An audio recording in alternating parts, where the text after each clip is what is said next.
What do you get when you merge MacGyver with RoboCop and add on every random contraption you can possibly think of? Burp-a-dip-a-dip.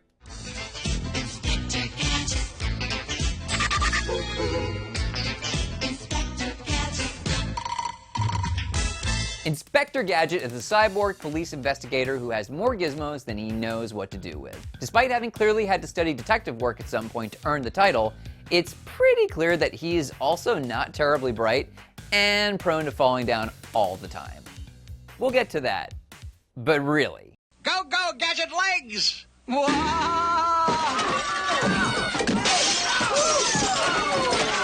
So how many gadgets does Gadget have?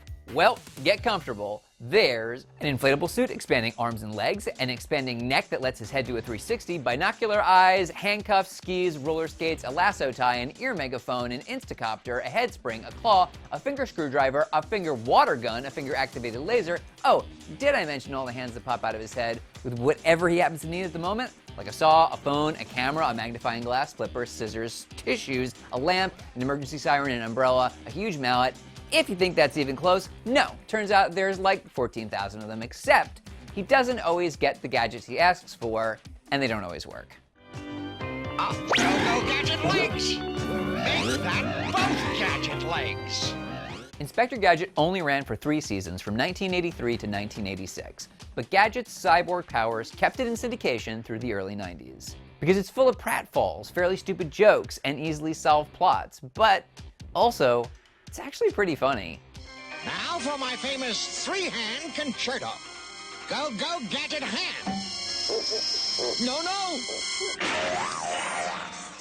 The dim-witted detective sprang out of the imaginations of Deke Entertainment founder Jean Chalopin and creators Andy Hayward and Bruno Bianchi. And if you think you recognize Gadget's voice, that is because he was voiced by Don Adams. Which is why he sounds like Tennessee Tuxedo from the 60s animated series Tennessee Tuxedo and His Tales, and another stubbornly dumb and famous detective, Maxwell Smart from Get Smart.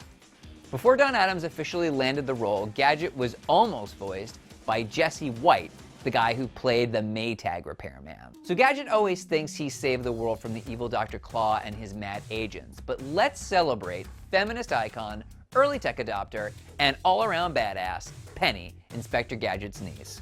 She's the brains behind just about everything. Even their dog Brain does more as Penny's sidekick than Gadget gets done by wasting too much time trying to do everyday things like keep himself from being an appetizer for an abominable snowman, or keeping all of his robotic limbs in a pool full of sharks.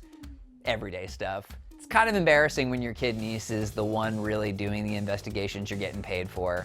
And then there's Gadget's boss, Chief Quimby, who has a reason to be really crabby all the time. This was in the days before you could delete an email forever, so his self-destructing memos to Gadget burst into flames instead.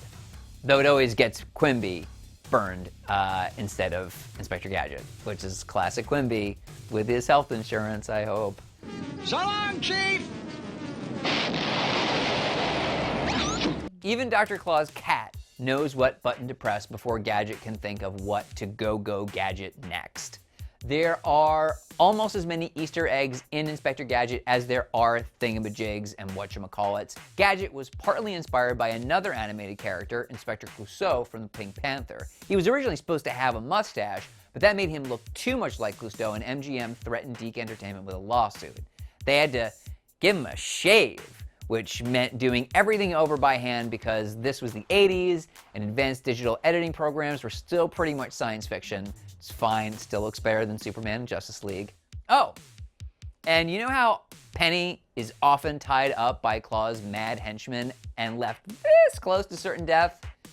Think back to The Man from U.N.C.L.E. Claw himself is a spoof of James Bond villain Ernst Stavro Blofeld, who looks so much like Dr. Evil that it's, well. Gadget also pulled a Tarzan and those expandable arms, though it was much more awkward. Next to the voice of Adams, you also may be familiar with Penny's voice, Cree Summer, if you remember Elmira from Tiny Toon Adventures, Susie Carmichael from Rugrats, or Foxy Love from Drawn Together. Oh, and that catchy theme song? It's based on an unlikely classical tune. Hear it again. So that's Edward Grieg's The Hall of the Mountain King, for real. Something you may have never suspected about the detective who can't fool his suspects is that he actually has a pretty dark past. You never hear this in this series because an entire generation of kids would have probably freaked out, but an infiltrating card reveals some pretty classified stuff. First, he has no name, and if you're wondering how he became a cyborg in the first place, he was a human Interpol agent who nearly died after he slipped on a banana peel, which is a lot like Mario Kart, except a person. And then he was Frankenstein with all those cybernetic gizmos in the operating room. So again, healthcare, kind of weird. His memory was also permanently wiped. That might explain why he's kind of simple. I'll just make a small adjustment. No, Mr. Gadget, please. There. Yeah. Inspector Gadget also predicted technology that no one thought would have existed in 1983. Penny is totally human, at least as far as we know, but most of her gadgets are actually now a thing in 2018. Penny's computer book is pretty much your laptop or smartphone with the Gadgetverse equivalents of Google, Wi-Fi, Siri, and GPS, which was also in the Gadgetmobile. It can also hook up to her digital camera, a total anomaly in the age of Polaroids. While the computer book doesn't have anything close to FaceTime, her smartwatch, which seriously looks exactly like today's Apple Watches, does. Brain even wears something like a Bluetooth headset to communicate with it. You can't get your car modified into a Gadgetmobile yet, but it seems the inspector and his vehicle have some things in common. Go, go, Gadget car. Empire State Building, here we come. Of course, characters as ridiculous as Inspector Gadget have to have some equally outrageous toys.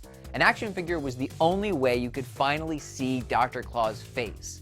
And before the wonderful things known as internet spoilers, you had to actually buy it to unmask him. Gadget landed at Burger King in 1991 with toys that should go in the conversation of the most awesome set of fast food toys ever. Some of them had the expand neck and expando legs.